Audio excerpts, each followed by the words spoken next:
কত বড় ইমাম ছিলেন বলে যে কিয়ামত পর্যন্ত মুসলিম জ্ঞান বিজ্ঞানের শাখা প্রশাখায় যার নামটুকু স্বর্ণাক্ষরে লেখা থাকবে ইনি নাম হচ্ছে ইমাম সৈয়দী।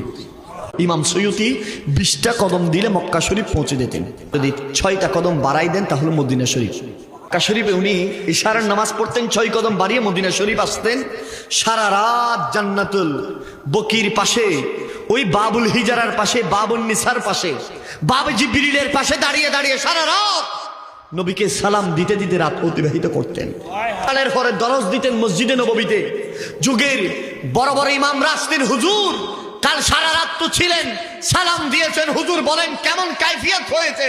বলে যে আমি বাবুল নিসার পাশে, বাবি জিবরিলের পাশে দাঁড়িয়ে সালাম দিচ্ছিলাম, আল্লাহ আমার চোখের পর্দাকে তুলে নিয়েছে, রওজার ভিতরে নবীকে দেখে দেখে সালাম দিয়েছি আমি। ইমাম বলতেছেন নবী জিন্দা, আমি 75 বার দেখছি।